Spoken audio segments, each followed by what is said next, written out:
Alright, we back. This time, a little bit later, but just want to talk about what happened to Sergei Pavlovich. What happened to the marauder that just walked through divisions and crushed people? Like, saw him yesterday, or not yesterday, but we saw him last Saturday. Showed up. I mean, he struck a little bit.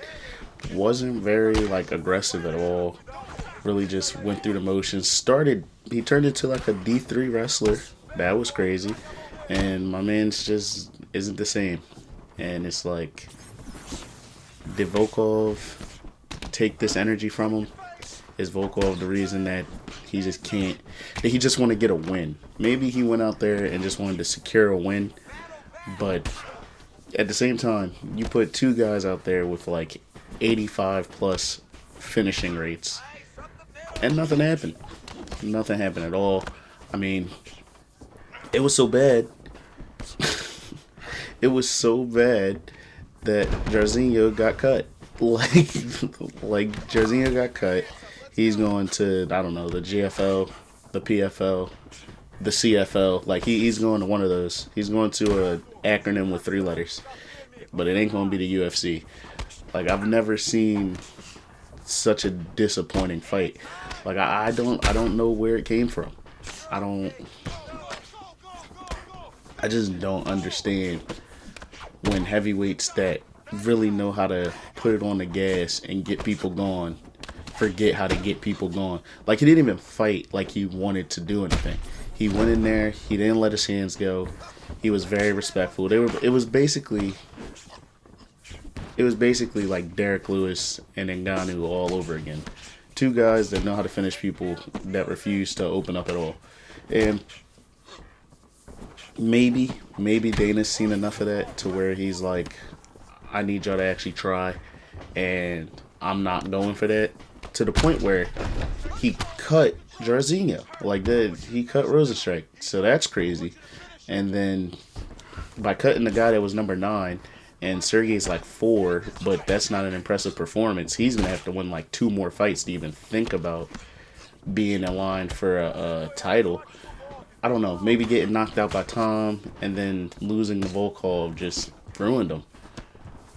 I don't know where we go from here. I mean, maybe we show, we get him against somebody. Like, he's not boring. But to be so, like, lost, he's looks like a shell of himself at, like, 31. Like, that's crazy. That's crazy. But, I'll be back in the next round. You ready to fight? Ready. Let's do it. Alright, so, back with him being a shell of himself. I don't know where he's at mentally, because I mean, this happens to fighters. Sometimes wrestlers get in there, they get that one knockout, and then they fall in love with it.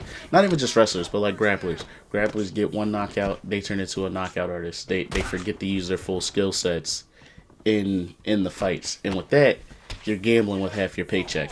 Now, I won't say he gambled his paycheck, because he, in my opinion, he pretty much won every round. But I just don't know why he's like this. It's crazy.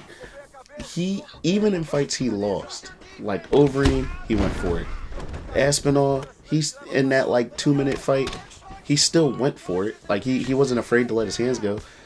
But you go against Aspinall and you're not afraid to let your hands go, but against Jarzinho you are. Did him getting hit with 8,000 jabs from Volkov really break him? Did it make him reevaluate his style? Did it make him go, maybe I'm not as good as I think I am? Did that just cause so much doubt that he went into here and said, hey, I just need to win? And it wasn't even a respect thing. It seemed like it's more of a doubt thing. Like he doesn't have the belief in his own aura. Not to just aura farm it, but he doesn't have his own belief anymore. He doesn't look as confident as he once was. And I mean, with that could be the case. I feel bad if that is, because he's not early in his career, but he's in like the middle. Like, he should be in his prime right now, and he's out here just working double legs and turning single legs to sit on people. He even worse. It's like he wasn't even a finisher, because when he would get to like half guard, he would get the takedown, get to half guard, and the next thing you know, he'd be throwing like Brock Lesnar hammer fist, which sounds cool, but if you've seen Brock Lesnar fight, you know they're just very weak. He just like kind of yayirs you. He just kind of like hammers you with the weakest hammer fist ever. He gets like 2 inches from your face and just drops it over and over again. It's terrible. And when you do that, and you're someone with power, like someone like Pavlovich, if he would have took him down and at least been like, not saying Curtis Blaze, but like kind of more aggressive, like it could be, where it's like, I got you down, but when I throw these strikes, I'm gonna try and hurt you. Like, he didn't go up and like just try to drill a straight through his face. He didn't try to like just drop a straight through his face or drop hammer fist to elbows. It was just control, and slight punches, hoping he didn't get stood up. But this is crazy. I just don't see how he turned into this. You know, from what was once one of the more exciting fighters in the division, is now just a shell. And hopefully, you know, he gets back on the right track and finds himself, but I don't know. I don't know where he goes from here. He didn't look impressive. I don't say give him a top 5 guy, because he didn't even look like a top 5 guy in there. He looked like a guy scraping to get a win against somebody he should have dominated. And hey, if that's what he is now, that's what he is now. But I don't know. Hopefully he gets back on the right track. Very disappointing performance. I mean, I don't know what he does from here. But I mean, what do y'all think? Did you get in there? Did you see that and go, he's a shell? Did you go, I want to see more? Do I want to get him? Does he even have a path to the top 5? Like, who does he beat? He doesn't beat Aspinall.